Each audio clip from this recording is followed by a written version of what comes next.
할렐루야. 네. 옆에 계시는 인사 한번. 안녕하세요. 반갑습니다. 옆에 앉아주셔서 감사합니다.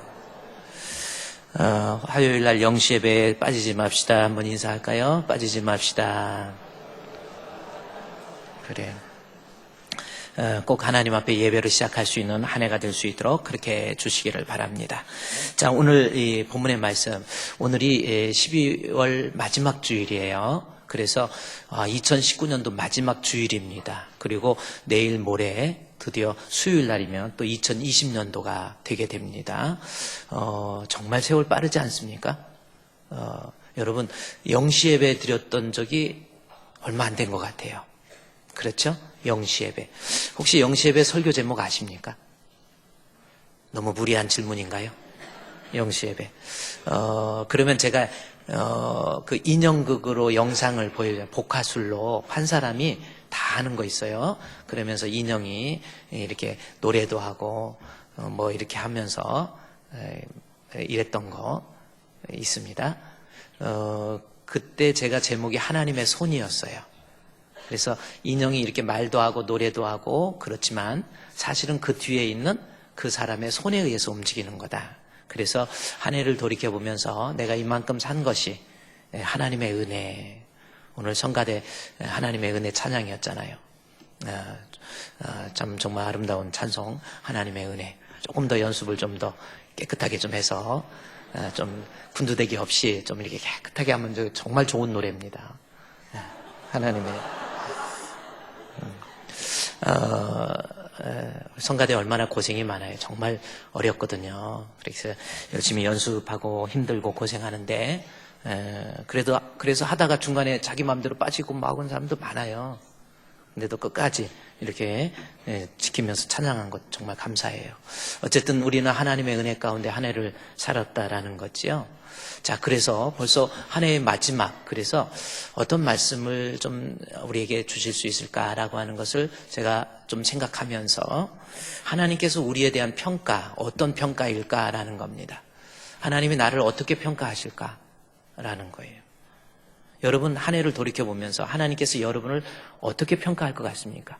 오늘이 좀 마지막 날이라고 한다면 학교에서 우리 한 학기 마지막하고 성적이 나오죠. 뭐 A, 뭐 B, C도 이렇게 나오고 그렇습니다. 여러분은 지금 하나님 앞에 2019년도 하나님의 평가, 우리 주님은 어떻게 여러분 또 우리 교회를 어떻게 평가하실까? 이거 한번 좀 생각해 보자는 거예요. 한번 생각을 해보세요. 나는 하나님이 한 해 동안 나를 어떻게 보고 계실까? 라고 하는 겁니다. 그 말씀을 생각하면서 제가 요한계시록 2장부터 나와 있는 7개의 교회가 나와 있습니다. 그 중에서 예배소 교회를 향해서 우리 주님께서 예배소 교회를 어떻게 평가하는가라는 것을 통해서 우리가 지금 이 시점에서 하나님께서 나를 어떻게 평가하실까라는 것을 좀 살펴보자는 겁니다. 자, 그러면 먼저 이제 예배소 교회에 대해서 본문 2장 1절 우리 성경 한번 볼까요? 요한계시록 2장 1절 말씀에 예배소 교회 사자들에게 편지한다 해서 예배소 교회를 향해서 주시는 말씀입니다. 그렇죠? 그러면 예배소 교회는 어떤 교회인가라고 하는 거예요. 예배소 교회에게 편지하는데 먼저 예배소 교회가 어떤 교회인가라고 하는 것, 이거부터 먼저 알면 성경을 해석하는데 역사적인 배경 속에서 조명을 하면 훨씬 이해가 빠르거든요. 그러면 예배소 교회는 여러분 사도행전 18장 19장에 바울이 고린도에서 브리스길라와 아굴라를 만나요. 그래서 그 브리스길라와 아굴라를 만나고 난 다음에 이 고린도에서 이제 이 예배소로 내려옵니다. 그때 브리스길라와 아굴라가 같이 와서 회당에서 3개월간 가르치고, 그리고 두란노 서원이라는 데가 있습니다. 원래 투란노스라고 하는 사람, 원래 두란노 서원이라는 것은 사람 이름이에요. 어떤 사람이 그때 당시에 유행했던 어떤 사상이나 이런 책들을 많이 보관했던 서고가 두란노 서원이 된 거예요. 그래서 여러분이 지금도 에베소 지역에, 터키 에베소 지역에 한번 성지순례를 가시면 그 두란노 서원이 있습니다. 아주 큰 것은 아니고요. 일종의 서고예요. 거기에서 모여서 사람들이 그 두란노 서원에서 모여서 여러 가지 철학적인 사상을 논하고 이제 그리스나 아테네에 있었던 그런 사상들을 논했던 그 장소가 이 두란노 서원, 투란노스의 집입니다. 그런데 이 투란노스 서원에서 그 집을 지키던 집의 주인이 바울의 설교를 듣고 은혜를 받아서 모든 거 다 불태워버리고 그곳에서 하나님 말씀을 강론하게 됩니다. 거기에서 약 2년 동안 그래서 하나님 말씀을 강론해요. 그러면서 형성된 것이 예배소 교회예요. 그러니까 예배소 교회는 이렇게 해서 브리스길라와 아굴라 그리고 바울에 의해서 세워진 교회가 예배소 교회구나 이렇게 알고 있으면 됩니다. 자, 이것이 사도행전 18장 19장에 잘 나와 있어요.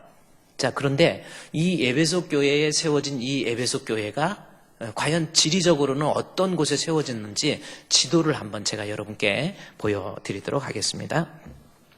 저 지도입니다. 지금 터키가 나오죠. 터키에서 서쪽으로 지중해 쪽으로 가다가 보면 7개의 제가 별로 표시를 해놨죠. 자, 이것이 이 터키 지역에서 여기 터키입니다.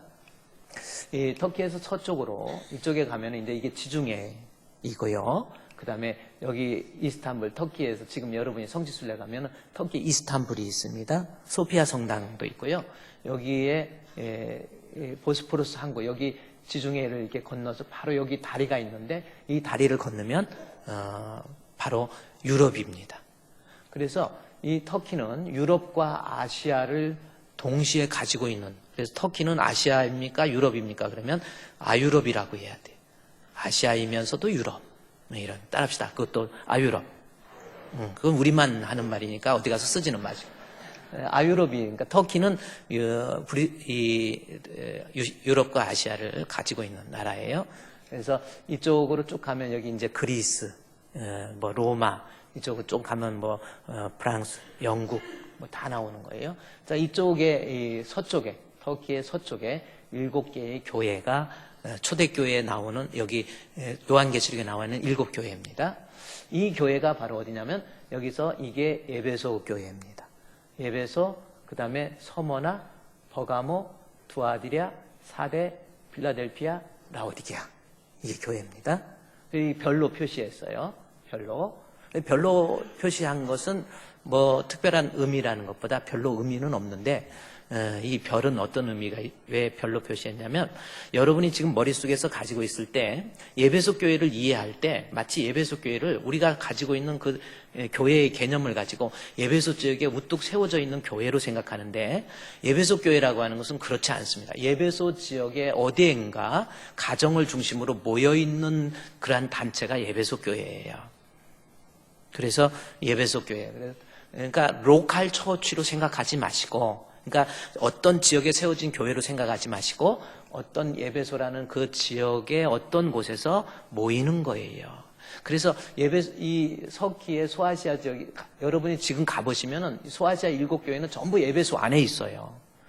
예배소 안에 이 교회가 다 있습니다. 그런데 이 소아시아 교회 이 7교회가 어떤 로컬 처치가 아니고 그 교회의 특징을 말하는 게 아니라 이때 당시, 그러니까 AD 60년 정도의 그때 당시에 소아시아의 7교회의 형편을 우리 예수님께서 요한계시록을 통해서 말씀하심으로 그때 당시의 교회의 모습들이 어떤 모습이다라고 하는 것을 알려주기 위해서 예배소, 서머나, 버가모, 두아디라, 사데, 빌라델피아, 라오디게아 해서 이렇게 7교회를 이렇게 이름 지어서 성경에 나오는 겁니다. 그러니까 그때 당시의 교회가 어떤 모습이었는가, 이것을 자세히 연구하면 오늘날 우리의 교회의 모습은 저 7교회 중에서 어떤 모습인가라고 하는 것, 우리 주님의 평가를 알아볼 수 있는 교회라는 거죠. 자, 이 별로 돼 있으니까 별로 의미가 없는 것 같아서 사진을 좀 바꿔서 이름을 제가 이제 직접 써서 바꿔드리겠습니다. 자, 아까 이제 이쪽이 터키가 있고요. 예배소, 서머나, 버가모, 두아디랴, 사데, 빌라델피아, 라오디게아. 해서 그렇게 지역에 다 같이 그 주변에 다 모여 있는 교회입니다. 그런데 그 중에서 오늘 예배소 교회에 대해서 우리 요한계시록 2장 첫 번째 예배소 교회에 대해서 우리 주님께서 말씀하신 내용이 요한계시록 2장 1절부터 7절 말씀이에요. 그러면서 이 반모섬에 유배되어 있던 이 요한에게 에베소 교회를 향한 주님의 평가가 냉정하게 기록되어 있다는 거지요. 그래서 제가 오늘 한 해의 마지막이기 때문에 하나님께서 나를 어떻게 평가하실까? 라고 하는 것을 살펴보기 위해서 오늘 본문 에베소 교회의 모습을 이렇게 살펴봤습니다. 자, 그러면 한번 성경을 보면요. 2장 1절에서 에베소 교회 사자에게 편지하라 이렇게 나와 있죠. 그러면서 에베소 교회의 사자들에게 글을 쓴 거예요.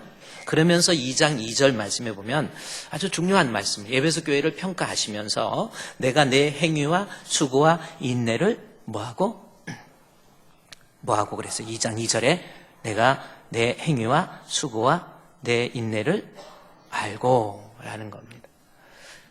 또 조금 내려가다 보면 악한 자들을 용납하지 아니하는 것과 자칭 사도라 하되 아닌 자들을 시험해서 그의 거짓된 것을 내가 드러낸 것과 3절에 내가 참고 내 이름을 위하여 견디고 게으르지 아니하는 것을 뭔다?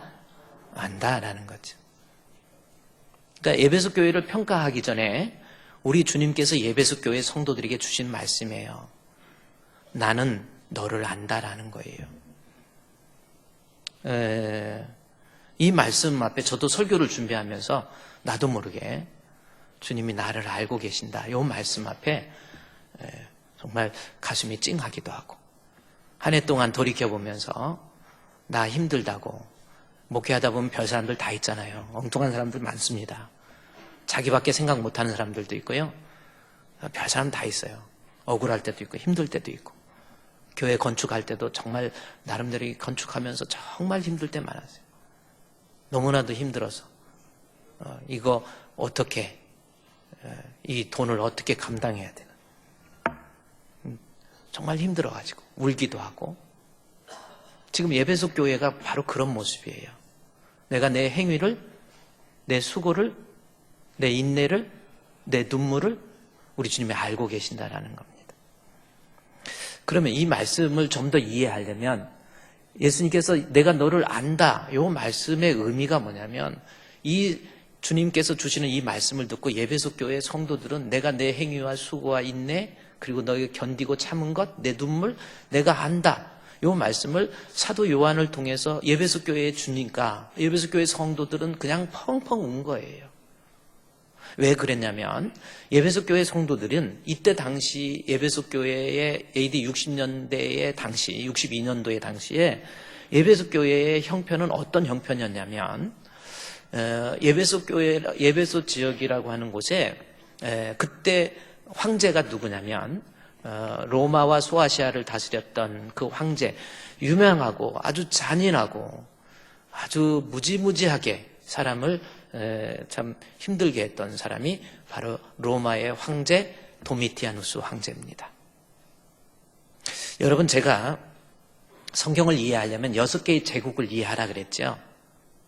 또 6개의 제국뿐만 아니라 헬라의 알렉산더 제국 알렉산더 사후에 나라가 4개로 나눠지고 그 다음에 마치 중국의 춘추 전국시대처럼 각각의 힘을 과시하던 그때가 되다가 BC 27년에 드디어 로마라고 하는 지역에 황제가 탄생하고 그 이후로부터 로마의 황제가 로마를 다스리게 되거죠. 그래서 헬라 제국은 결국 로마에 의해서 멸망하게 되는 그러한 모습들인데 이 요한계시록을 알기 위해서 로마의 황제 도미티아누스가 누군가를 알아야 돼요. 자, 그러면 한번 생각해 볼까요? 여러분 제가 앞으로 성경을 이해할 때도 좀 도움이 되니까 로마의 황제 마태복음에서부터 요한계시록까지 나오는 그때 당시에 예루살렘과 소아시아 지역 그리고 유럽 전역을 다스렸던 로마의 황제의 이름은 알고 있어야 돼요. 첫 번째 황제는 뭐냐면 카이저 장군의 뒤를 이어서 안토니오 그리고 옥타비아누스와 둘이 패권 다툼을 하다가 결국 옥타비아누스가 안토니우스를 이 락티늄 해전에서 승리하게 되고 그리고 카이저의 뒤를 이어서 모든 군사적인 힘, 정권을 잡게 돼요. 그게 바로 옥타비아누스입니다. 옥타비아누스가 정권을 잡고 난 다음에 자기가 이제 로마라고 하는 원로원 정치 체계 하에서 있었던 로마의 원로원들을 다 모아놓고 결국은 억압하면서 압력을 넣어서 이제 로마의 초대 황제가 돼요. 옥타비아누스가 황제가 되면서 언론으로 하여금 이름을 받습니다. 뭔 이름이냐면 아우구스투스라는 칭호를 받아요. 이 아우구르라고 하는 단어가 신이라는 뜻이에요. 그래서 자기는 옥타비아누스 자기는 로마 원로로부터 신이라는 칭호. 그래서 아우구스투스가 그 연도가 언제냐면 BC, 잘 생각해 보세요. BC 27년이에요. BC 27년도에 황제가 되고 난 다음에 그 다음에 이제 아우구스투스의 뒤를 이어서 티베리우스 나오죠. 성경에 나오는 거예요. 예수님 이제 십자가에 못 박혀 예수님 태어났을 때부터. 그래서 아우구스투스, 티베리우스, 그 다음에 칼리큘라, 그 다음에 글라우디오, 그 다음에 그 유명한 세로예요, 네로예요? 네로 황제가 나오는데, 그래서 네로는 로마의 5대 황제입니다. 5번째 황제. AD 54년에 황제가 돼가지고 AD 68년에 결국은 67년, 68년에 암살을 당하게 된, 자살을 했다고도 하는데 그렇습니다. AD 54년부터 그래서 그리고 네로가 이제 암살을 당하고 자살을 했던지 그렇게 된 다음에 그 다음에 이제 로마의 황제 제도가 흔들리기 시작해요. 그래서 그 다음에 황제가 갈바. 이 갈바는 3개월밖에 황제를 못해서. 그 다음에 오토. 이 오토도 한 6개월 정도. 그 다음에 비텔리우스는 한 2개월 정도. 전부 암살당해요. 그래서 네로 황제 이후에 황제가 막 흔들려요. 그리고 난 다음에 그 유명한 그 혼란기에 있었던 로마의 제국을 이 베스파시아누스라고 하는 황제가 잡게 됩니다. 이 사람도 군인이에요. 군인이 정권을 잡고 난 다음에 네로가 만들었던 그 원형 경기장을 다 부셔버리고 지금 이 콜로세움이라고 하는 그곳에 국민들의 환심을 사기 위해서 국민들을 위한 예술 공연장으로 만들어놨죠. 그것이 이제 그래서 베스파시아누스 때 콜로세움을 만들기 시작합니다. 그리고 베스파시아누스가 결국은 또 암살당하든지 하여튼 죽게 되고 그 아들 디도 장군이 유다 쪽으로 가서 유다를 패망시키고 그때 그 사랑했던 유다 여인 베로니카를 데리고 와서 로마로 옵니다. 로마로 와서 아버지의 뒤를 이어서 황제가 돼요. 그런데 황제가 된다가 보니까 이방인의 여자 베로니카를 사랑했다고 해서 그것 때문에 분위기가 안 좋아. 그래서 결국은 베로니카를 유대 쪽으로 보내버립니다. 그리고 황제 자리고 뭐고 나발이고 나는 사랑하는 베로니카를 위해서. 그래서 이 왕이 이 디도 장군은 이제 로마어로 티투스라고 하잖아요. 티투스 황제가 막 혼란을 일으킬 때 베스파시아누스의 첫 번째 아들이 디도 장군 티투스인데 그 형이 혼란을 일으킬 때 그 동생 그 유명한 도미티아누스가 형을 아마 암살한 거예요. 형을 죽이고 아버지 둘째 아들인데 자기가 왕이 됩니다. 황제가 됩니다. 그게 바로 요한계시록에 나와 있는 이 AD 81년도에 네로 황제, 어떻게 보면 네로 황제 뒤를 이어서 베스파시아누스, 티투스, 그 다음에 AD 81년에서 96년도까지 이 도미티아누스가 황제가 되어서 로마를 다스리게 됐죠. 81년에서 96년, 이것은 뭐냐면 요한계시록에 AD 95년에 기록했단 말이에요. 그래서 이걸 기록할 당시에는 엄청난 그 핍박이, 도미티아누스 황제의 그 엄청난 핍박이 있었던 때가 바로 이때라는 겁니다. 그래서 반모섬에 유배되어 있던 이 요한이 이때 핍박 속에 있는 예배소 교회를 본 거예요. 그리고 글을 쓰게 됩니다. 그리고 AD 95년에 요한은 순교를 당하고 AD 96년에 도미티아누스도 죽게 되는 거예요. 자, 그런 내용입니다. 그런데 제가 예배소 교회를 여러분 보세요. 2장 2절 말씀을 다시 보세요. 2장 2절 말씀해 보니까 내가 내 행위와 수고와 인내를 알고 요 말씀이 나와요. 그들의 행위, 수고, 인내 뭐 이거 안다는. 3절에는 내가 참고 내 이름을 위해서 견디고 또 게으르지 아니한 거 우리 주님이 안다라는 겁니다. 이 말씀은 무슨 말씀이냐면 도미티아누스 황제의 엄청난 박해가 네로 황제 비교할 수 없을 만큼의 엄청난 박해가 기독교라고 하는 공동체 속에 임하기 시작한 거예요. 그래서 예수 믿으면 그냥 안 놔두는 거예요. 다 죽여버리는 거예요. 검투사와 싸움을 시킨다든지 아니면 사자의 밥을 만든다든지, 아니면 사람을 끌고 다니면서 짐승처럼 유린해가지고 광야에다 집어 던져버리든지, 뭐 이렇게. 그래서 기독교에 대한 핍박을 우리가 형용할 수 없을 만큼의 무지무지한 핍박이 도미티아누스 황제 때 있었다라는 겁니다. 엄청난 핍박에 대해서 여러분 어떻게 생각하십니까? 그런데 그 무서운 핍박 속에서 놀라운 것은 뭐예요? 에베소 교회 성도들 눈물 흘리면서 자기 신앙 지킨 거예요. 정말 너무나도 죽을 것 같아. 너무나도 힘들어. 예수 믿는 것 때문에 가족과 떨어져 살아야 되고, 예수 믿는 것 때문에 팔다리가 잘린 사람도 있고, 예수 믿는 사람이 죽어간 사람들이 주변에 너무 많은 거예요. 먹을 것도 잃어버리고, 재산도 잃어버리고, 가족도 잃어버리고, 너무 비참하게 사는 거예요. 너무나도 힘들고, 너무나도 억울하고, 너무나 내가 예수 믿겠다고 이게 뭔가 이러고 있을 때 하나님께서, 우리 예수님께서 직접 에베소 교회 성도들에게 주신 말씀이 내가 내 행위와 수고와 인내를 안다라는 거예요. 이것만큼 위로가 어디 있겠습니까? 내가 막 울고 있을 때, 아무도 나를 몰라주고 있을 때 우리 주님께서 어깨 두드리면서 야, 내가 알고 있어. 네 눈물 내가 알고 있어. 너 뭐 때문에 힘든지 내가 알고 있어. 에베소 교회 성도들은 그야말로 내가 내 행위를 알고 2장 2절에서 내 행위를 알고 2장 3절에서도 아노라 할 때 이 말을 강조하고 있잖아요. 그들에게는 엄청난 위로의 말씀. 울다가 하나님 나 고통 정말 아무도 모르는 줄 알았더니 주님이 알고 계시네요. 지금 이런 모습이에요. 2019년도 여러분 나름대로 힘들었던 거 있지요? 그래요. 때로는 어떤 사람은 건강 때문에 너무 힘들어해요.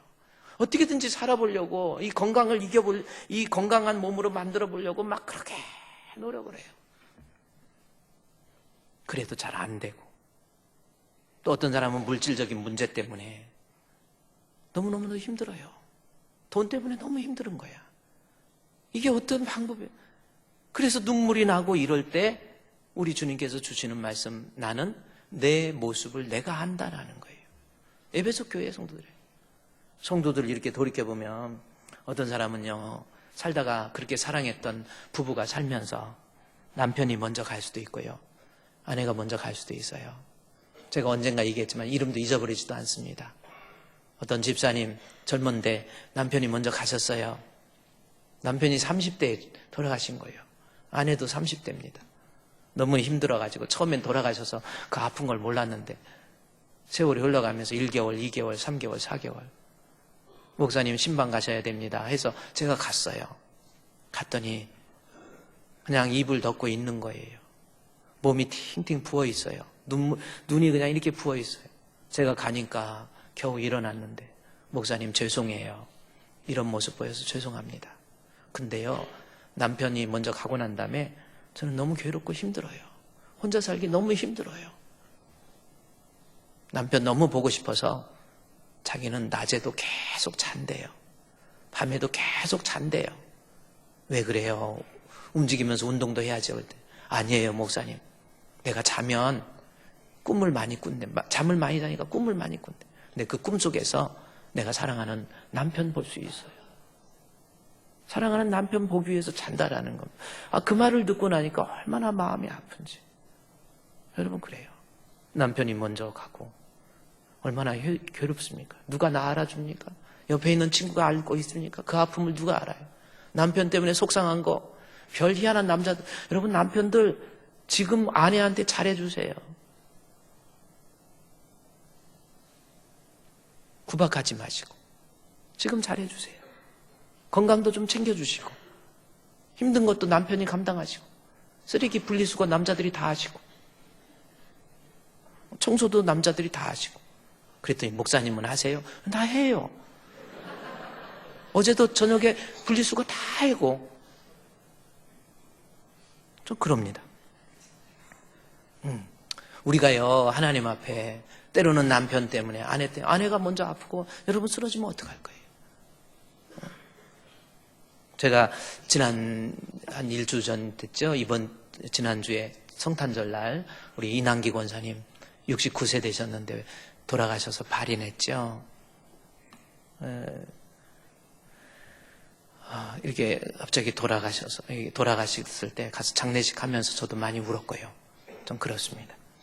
이난기 권사님께서 병상에 누워 있으면서 제가 연말 연식 정말 바쁜데 우리 부목사님, 목사님, 우리 이난기 권사님, 목사님 너무 보고 싶어 합니다. 그래서 제가 신방을 저녁에 6시쯤 여기 신방 마치고 와서 다시 출발을 해갖고 일산에 가서 암 전문 병원에 가서 우리 권사님을 만났어요. 권사님 만났는데 제 손을 꽉 잡으면서 가슴에 손을 얹고, 저 일주일 전의 사진입니다. 가슴에 손을 얹고, 목사님 너무너무 사모했어요. 목사님 너무 보고 싶었어요. 제가 바쁘다고 핑계대서 내가 너무 늦게 왔구나. 이렇게 목사님 보고 싶어하는 사람인데 죄송해요. 그랬더니 목사님 저 천국 갈 수 있지요? 물어보는 거예요. 그래서 예수 믿는 믿음 다 정리해서 이렇게 해서 사람은 어차피 죽는데 조금 빨리 가시는 건데 예수 믿는 믿음 가지면 천국 갑니다. 그랬더니 다 듣고 손을 꽉 잡더니 목사님 고마워요. 이젠 마음이 너무 편하대. 이제는 하나님 앞에 그대로 갈 수 있을 것 같아요. 그래서 제가 그랬어요. 기도하면서 권사님 이제 하나님 앞에 기도받고 그래요. 그리고 남편한테도 우리 오늘 등록하신 남편이잖아요. 우리 남편 좀 꼭 좀 교회로 인도해 주세요. 우리 아들 꼭 교회로 인도해 주세요. 목사님 저 먼저 갑니다. 그래서 제가 그랬어요. 남편 사랑합니다. 말하세요. 그랬어요. 여보 고마워요. 사랑해요. 누워 계시다가 목사님 너무 몸이 고통스럽고 의식도 잃고 계시다가 목사님 오신다고 그러니까 정신이 바짝 들어가지고 저렇게 딱 그리고 저 만난다고 립스틱 짙게 바르고 그리고 목사님 저 이제 가게 되는데 우리 성도들한테 인사 좀 하고 싶어요. 그래서 사진 찍어서 여러분 안녕 저 먼저 갑니다. 저 사진이에요. 예쁘시죠 우리 권사님. 그날 또 이렇게 그리고 나더니 장례식 마지막 그 장례식 하는데 우리 남편 되시는 우리 성도님께서 뭐라고 하냐면 목사님 참 희한해요. 목사님 오시기 전까지는 그렇게 아파하고 의식도 없는데 목사님 오시고 난 다음에 그렇게 맑고 안 아프고 목사님 가시고 난 다음에 그 다음날 바로 의식을 잃어가지고 천국 가신 거예요. 남편께서 이야기하시더라고요. 그러면서 이제 70이 넘으신 우리 남편께서 오늘 제가 오면서 이렇게 만나서 미리 얘기를 하는데 이제 남은 여생 정말 신앙으로 믿음으로 잘 승리하세요. 때로는 아내가 먼저 갔을 때 남편의 아픔 여러분 그렇습니다. 누구에게나 이런 아픔도 있고 여러분 다윗도 인생 살면서 하나님 내가 주님 앞에서 너무나도 힘들고 어려워서 눈물을 흘렸는데 그 눈물을 유리병에 담아서 계수해달라고 그래요. 여러분 그렇습니다. 우리 주님께서는요 우리 한 해를 돌아보면서 우리를 평가하기 전에 에베소 교회 성도들에게 내가 내 행위와 내 수고와 내 인내, 내 눈물, 내 견딤 내가 알고 있다라는 거예요. 에베소 교인들 펑펑 운 거예요. 주님이 나를 아시다니, 주님이 나를 아시다니. 나는 나 혼자였어요. 이 문제 나 혼자 해결하는 걸 알았어요. 나만 힘든 줄 알았어요. 그런데 주님이 아시다니요. 이것이 에베소 교회 성도들에게 주신 첫 번째 내가 너를 아노니라는 겁니다. 여러분, 여러분의 가정, 여러분의 형편, 저와 여러분의 처지, 고민하는 것, 건강, 하나님은요 다 알고 계세요. 안다는 것은 무슨 뜻이에요? 예를 들어서 아빠한테 아빠 나 너무 힘든데 돈 1,000만 원만 어떻게 해줘 그랬는데 아빠가 알았어 그러면 무슨 뜻이에요? 해준다는 뜻이잖아요. 그래서 이야기하다 돈 얘기하니까 정신이 바짝 들어요. 우리 주님이 알고 계신다. 하나님이 간섭하고 개입하셔서 적극적으로 해주시겠다라는 거예요.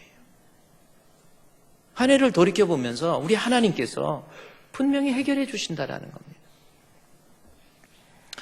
제가 어떤 책을 하나 읽어보니까 어떤 권사님이 그런 이야기를 하는 내용을 들었어요. 집사님이 그런 얘기 하시는 내용을 들었어요. 어떤 내용이다 보니까 어떤 남자를 사랑하게 됐어요. 좀 나이가 들었는데 결혼을 좀 늦게 하는데 어떤 사람을 사랑하게, 그 사람만 보면 가슴이 막 두근거리는, 괜히 막 설레이고. 그래서 그런데 그 남자는 누구냐면 아이 둘이 있는 혼자 사는 분입니다. 근데 그 사람을 사랑하게 된 거예요. 사랑하면 부모가 말린다고 되는 거 아니잖아요. 그래서 부모가 말리면서 야, 안 돼. 나이도 그렇고 너 그 사람하고 결혼하면 안 돼. 그러고 막 말린 거예요. 부모 입장에서 너무 말리다가 나중에 이러다가 얘네들이 진짜 결혼해가지고 그러면 우리 장인어른이 나를 그렇게 결혼 핍박했지 해갖고 구박할 것 같은 생각이 들어서 그냥 말리다가 그냥 포기하고 알았어 했대요.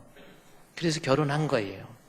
결혼해서 꿈 같은 결혼 생활 지내면서 너무 행복할 줄 알았는데 세월이 흘러가면서 첫째 아들, 둘째 아들이 있는데 첫째 아들이 막 일 저지르고 다니고 애들하고 싸우고 다니고 막 그러는 거예요. 한 번은 심하게 싸우면서 칼로 막 찌르고 해가지고 그리고 절도 행위로 이게 잡혀가지고 얘가 교도소를 가게 되는 거예요. 그것 때문에 엄마가 계속 경찰서 불려가고 학교 불려가고 막 여기저기 정신을, 그래도 해결도 안 되는 거예요. 그러니까 엄마가 너무, 또 전화가 와서 경찰서에서 빨리 오라고 그러니까 엄마가 너무 힘들어서 여보, 당신이 좀 가! 나 더 이상 못하겠어! 그랬더니 남편이 아무 말 안 하고 있는 거예요. 그러니까 막 아내가 더 답답해서 여보, 내가 난 애기도 아닌데 당신이 갔다 와야지 그러는 거예요. 남편이 화가 나가지고 막 이게 무슨 소리냐고 막 또 폭행을 한 거예요. 행복했던 가정일 줄 알았는데 이게 아니더라는 거지. 그래가지고 폭행을 하고 이러다 보니까 막 너무 억울한 거야. 내가 부모한테도 말 못하죠. 부모가 반대 남편에 대해서 말 못하죠. 내 억울하고 힘든 거, 내 자식들도 알아주는 것도 아니죠. 남편이 알아주는 것도 아니죠. 막 너무 억울해가지고 그런 데다가 한 대 맞으니 얼마나 자존심도 상하고 사람이요 비인격화되니까 얼마나 힘들겠습니까? 그래서 목욕탕에 들어가가지고 목을 매버렸어요. 자살해버렸어요. 남편이 아무래도 느낌이 이상하다 해가지고 문을 부시고 들어가서 보니까 목매어서 자살해 있잖아요. 얼른 풀어가지고 응급조치해가지고 응급실에서 살아났어요. 그 여자 실제로 살아나가지고 있는데 눈 떠보니까 응급실이에요. 이게 웬일인가 해갖고 내가 누구 하나 나를 몰라주고 친정엄마도 아빠도 나 하나 알아주는 사람 없는데 내 남편도 나를 몰라고 애들도 나를 모르는데 내가 살아서 뭐하나. 죽지 못해서 살고 있다가 교회 간 거예요. 교회 가서 목사님 말씀 듣고 그때 목사님 주신 말씀이 내 양은 내 음성을 들으며 나는 그를 안다라는 찬송. 우리 예수님이 안다는 거예요. 엄마도 아빠도 몰라주고 남편도 몰랐던 내 마음을 우리 예수님이 안다는 거죠. 그 말을 듣는데 가슴이 막 칭하면서 그래, 우리 예수님은 내 형편, 내 처지 다 아시지. 이러고 있는데 찬송을 인도하는데 이 찬양을 들으면서 나의 가는 길 그가 하시나니 그래, 내가 이 남자한테 결혼해서 나 눈물 나고 힘들었던 거 아무도 모르고 내 부모도 모르고 내 형제도 모르고 내가 우리 아이 때문에 기도하고 이런 것도 모르고 근데 우리 하나님은, 우리 예수님은 아신다라는 거지. 예배소 교회 성도들에게 우리 예수님이 주신 말씀이 이거예요. 2장 2절 말씀에 내가 내 행위와 내 수고와 내 인내 내가 안다라는 거지. 여러분 한 해 동안에 하나님 앞에 힘들었던 거 여러분 무엇 때문에 힘들어 하십니까? 우리 주님이 다 알고 계세요. 안다는 것은 무슨 뜻입니까? 이제부터 내가 개입해서 네 삶에 내가 간섭해서 너를 그 위기로부터 건져주시고 너를 의의 길로 인도해 주시겠다라는 약속이 안다는 표현이에요. 이것이 제 말이 아니라 요한복음 10장 본문의 말씀에 성경 띄워줄 테니까 제가 보시고요. 요한복음 10장 27절 말씀에 보면은 내 양은 내 음성을 들으며 그분이 은혜 받았던 말씀에 나는 그들을 뭐예요? 하나님이 알고 계세요. 우리 예수님이 알고 계세요. 여러분의 형편, 여러분의 처지, 여러분의 가슴 아픈 사연, 여러분이 울고 있는 것, 여러분이 괴로운 것 우리 주님이 알고 계세요. 그래요. 그러면 이 안다고 하는 것은 무슨 뜻인가? 14절, 15절, 저 본문의 14절. 나는 선한 목자다. 나는 내 양을 알고 양도 나를 안다 강조하죠. 그 다음 절에 보면은요, 아버지께서 나를 아시고 내가 아버지를 아는 것 같이 나는 양을 위하여 목숨을 버린다. 결국 안다는 것은 뭐예요? 목숨 버리겠다라는 거예요. 내가 목숨 바치고 네가 위기가 있으면 내가 건져줄 것이며 내 눈의 눈물 내가 닦아주겠다. 내가 목숨 바치고 너의 문제 해결해 주시겠다라는 거죠. 여러분, 그래서 이 말씀에 대해서 10절, 11절 말씀에 보면은 예수님께서 목숨 바친다는 의미가 이 요한복음 10장 10절 말씀에서 어떤 내용으로 얘기하냐면 내 양으로 하여금 도둑이 오는 것은 도둑질하고 죽이고 멸망시키는데 내가 너를 위해서 목숨 바친다는 내 양으로 하여금 생명을 얻게 하고 너를 멸망으로부터 지켜주고 생명을 얻게 하고 풍성히 얻게 하는 것이다. 그러면서 그 다음 절에 나온 것이 목숨 버린다. 나는 선한 목자라. 선한 목자는 양들을 위해서 목숨 버린다. 목숨 버린다는 의미가 그 위기에서 도적으로부터 나를 망하게 하는 것으로부터 마귀의 협박으로부터 위기로부터 내 두려움으로부터 하나님이 나를 건져주시고 나로 하여금 어떻게 해요? 풍성함으로 영적으로 승리할 수 있도록 만들어주신다라는 거지. 우리 주님께서 요한계시록 2장에서 평가에 앞서서 너희들 힘들었지. 내 믿음 지키기 위해서 너 많이 울었지. 너 많이 견뎠지. 너 이것 때문에 신앙 지키느라고 가족도 잃어버렸지. 내가 다 알아. 내가 알아. 알았어. 내가 해결할게.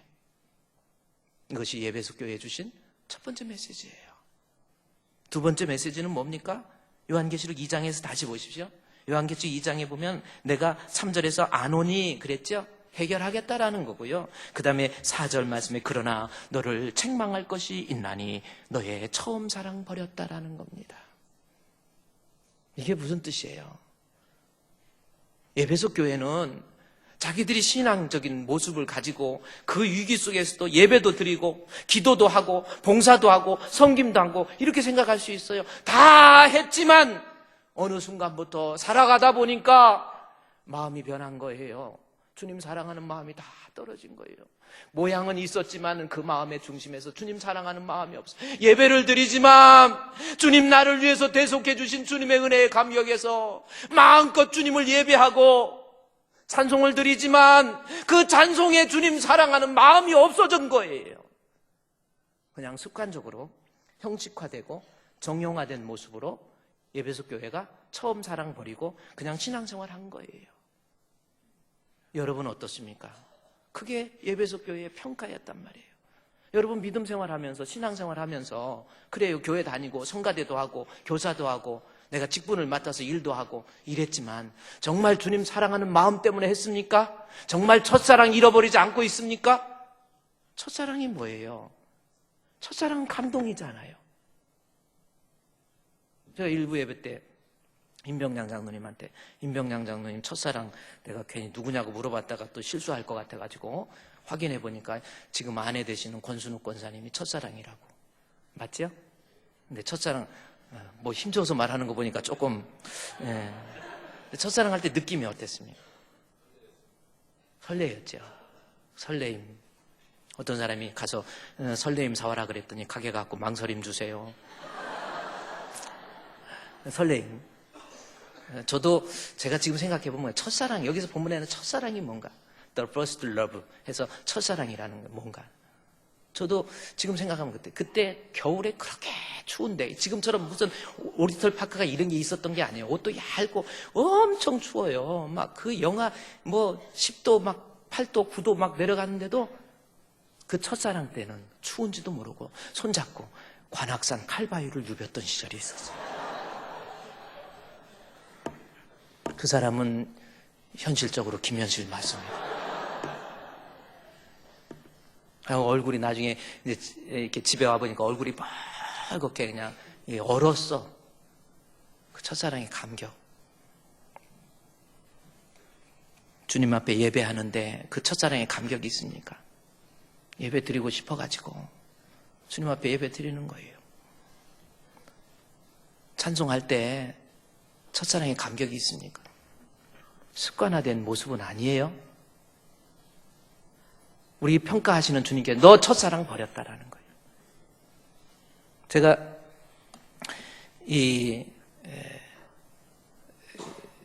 위가 좀 불편해가지고 어떻게 다 TV 보니까 홈쇼핑에서 위에 기가 막힌 거 있다고 29만 8천 원 막 해가지고 6개월 거 한꺼번에 드리고 거기에다 보너스 2개월 걸 더 드린다는 거예요. 그래갖고 근데 그거 먹으면 위가 이 카오스 섬에서 해갖고 위가 속이 시원해. 그거 딱 먹는데 그림으로 시원하게 해가니까 저거 진짜 괜찮을 것 같아. 계속 목사님 앉아서 성경 보고 책 보고 하면 이게 위가 활동을 안 해요. 그래서 그걸 거금을 주고 구입했어요. 그래서 먹으니까 뻥이야. 위 계속 아파. 그래서 그런가 보다 해서 좀 참고 아파도 참고 먹고 해가 어느 정도 그랬더니 처음에 그 회사에다 전화했더니 명연 반응이라고 또 그래. 그래서 잘못된 한 사람의 신념이 엉뚱한 사람 죽일 수도 있으니까 특히 먹는 거 갖고 장난치면 안 되는데 그래가지고 그래서 명연이라고 그래. 좀 더 먹으라 해갖고 16일, 17일, 20일 한 달을 먹으니까 나는 더 안 좋아진 거야. 그래서 또 한 달 거니까 한 봉 또 따갖고 또 이제 한 봉 먹어가지고 딱 먹고 하나 먹고 두 개째 딱 스틱으로 돼 있거든. 딱 먹는데 그날 딱 먹으니까 또 속이 쎄하면서 안 좋아지는 거예요. 그래서 안 되겠다 해가지고 홈쇼핑에다 전화해요. 회사에다 전화하니까 말이 안 통해. 그래서 홈쇼핑에 전화해가지고 내가 내용을 다 얘기했어요. 그랬더니 얘기해서 내가 위가 좀 더 안 좋다 그랬더니 김기숙 그 안내요. 예, 저는 김기숙입니다. 그러더니 어머 고객님 그러셨어요. 아유 얼마나 마음 아프셨어요. 그래 좋게 먹으려고 샀는데 안 좋았으니 얼마나 고생하셨습니까? 힘드셨지요? 그러면 이거를 한 박스 먹고 하나 두 개 쓰니까 두 개는 할 수 없고요. 그러면 n분의 1로 해가지고 돈 다시 반환해 드리도록 할게요. 그러면서 그러면 n분의 1로 해서 한 박스에 한 달께 얼마니까 그거 해갖고 반환해서 입금 확인되면 29만 8천 원 전부 돌려드린대. 그러면서 얼마나 친절한지. 그러면서 너무너무 미안할 정도로 그러세요. 그래. 제가 꼭 이렇게 반환하려고 한 게 아니라 사가지고 버리는 게 아깝기도 해서 전화드리면, 그렇죠. 언제든지 전화하시고요. 그러더니 또, 그래요. 고객님 또 뭐 불편한 거 없으세요? 너무 미안해서, 불편한 거 없어요. 그랬더니, 그러면 고객님, 안녕히 계세요. 그래서, 네, 아멘. 나도 모르게 아멘을 해버렸어. 그러니 김기숙이가 얼마나 놀랬겠어. 아멘 했으니. 그래도 그 전에 저도 화 안 내고 다정하게 이야기한 게 다행이지. 목사가 돼가지고 말이야 그거 또 돈 그거 가지고 그랬다고 할까봐 그랬는데 그래도 저도 그때 다정하게 했거든. 워낙 김기수가 다정하니까. 그러세요.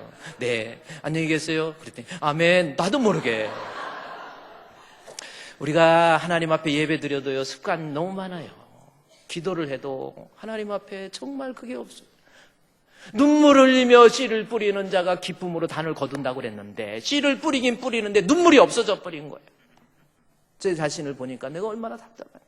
우리 원로 목사님 사모님께서 옛날에 독산동 성산교회 있을 때 마루바닥에서 기도하시고 참 잊어버리지도 않아요. 제일 뒷자리에 앉아서 우리 원로 목사님 사모님 기도하실 때요 항상 눈물 그렇게 1시간을 넘게 기도를 하시는 거예요. 저는 그 기도를 들을 때마다 마음이 칭했어요. 우리 원로 목사님이 무슨 기도를 저렇게 하시나. 그렇게 기도를 하는데 세월이 어느덧 30년이 넘게 흘렀어. 흐른 다음에 제가 목회를 하면서 느낀 게 있다가 씨를 뿌리긴 뿌리는데 눈물이 없어진 거예요. 눈물이 없는 기도. 언젠가부터 교회에서 기도 소리 중에서 자기 아이 이름을 불러가면서 딸 이름을 불러가면서 아이 이름 부르면서 하나님 아버지 우리 아이하고 눈물을 흘리면서 기도하던 그 기도 소리가 안 들리네. 눈물이 빠져버린 기도. 내 마음속에 너 첫사랑 버렸다. 과연 정말 주님 사랑하는 찬송 부를 때 저는 마지막 찬송, 내 마음에 주를 향한 사랑이 나의 말엔 주가 주신 진리로 나의 눈에 주의 눈물 채워주소서. 찬송 부를 때마다 부끄러워요. 정말 내 손에 주를 향한 사랑, 내 마음에 주를 향한 사랑, 내 말엔 주가 주신 진리, 내 입술엔 찬양의 향기가, 두 손에는 주를 닮은 섬김이 나의 삶에 주의 흔적 남게 하소서. 할렐루야. 여러분 첫사랑 잃어버리고 있지 않습니까? 그냥 와서 예배만 드리는 것 아닙니까?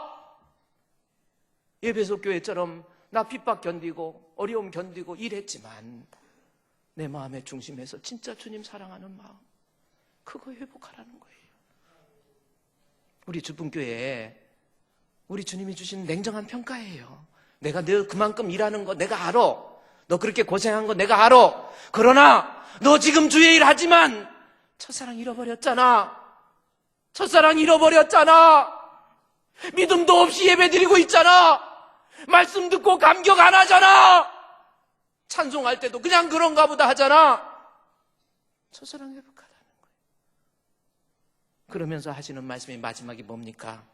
본문의 말씀에 4절 말씀에 너를 책망하노니 너의 처음 사랑 잃었다. 그러므로 어디서 떨어졌는지를 생각하고 회개하여 처음 행위를 가지라. 만일 그리하지 아니하고 회개하지 아니하면 내가 내게서 가서 그 촛대를 그 자리에서 옮기리라. 이 말씀이 무슨 뜻입니까? 어디서 떨어졌는지 좀 생각하세요. 이건 무슨 뜻이에요? 하나님께서 벌을 주시겠다라는 것이 아니에요. 다시 한번 기회 주시겠다는 거잖아요. 너 무엇 때문에 네 사랑이 떨어졌니?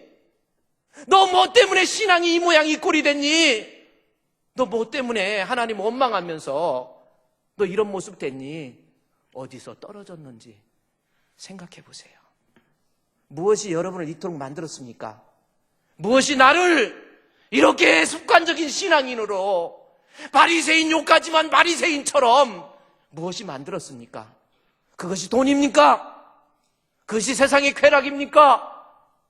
어디서 떨어졌는가 생각해 보세요. 그리고 돌이키세요. 하나님이 주시는 마지막 기회입니다. 2020년도에 다시 회복합시다. 그러면 9절 말씀, 7절 말씀에 귀 있는 자는 성령이 교회들에게 하시는 말씀을 들을지어다. 그에게는 내가 하나님 낙원에 있는 생명나무의 열매를 주어 먹게 하리라. 세상에서 마셔도 갈증이 풀리지 아니하고 먹어도 배고픔이 풀리지 않지만 영원한 생명의 생수가 되신 우리 주님 앞에 나와서 우리 주님 의지하고 주님 바라보고 더 예배하고 더 찬양하고 더 기도하고 하나님께서 천국에서 상을 베풀어 주시잖아요. 원수의 목전에서 상을 베풀어 주시는 주님, 이겁니다. 여러분 2020년도에는 회복합시다. 그만 내려놓은 성가대도 가서 하세요. 교사도 좀 하세요. 뭐 전도의 임원 뭐 이런 거 저런 것도 감당하세요. 말로만 그러지 마시고 주님 앞에 책망 듣잖아요. 주님 앞에 나와서 우리 주님 앞에 마음껏 찬양하고 마음껏 예배하고 성도들과 함께 즐거워하면서 믿음 안에서 승리할 수 있는 참으로 복된 2020년도 되시기를 주의 이름으로 축원드립니다. 우리 다 일어나서 우리 하나님 앞에 찬양하는데 오늘 한번 생각해 보면서 내가 주님 앞에 어디서부터 떨어졌습니까? 무엇 때문에 내 신앙이 하나님 앞에 책망 들어야 됩니까? 한번 돌이켜 보시고 하나님 앞에 십자가의 길 찬양 드리도록 하겠습니다.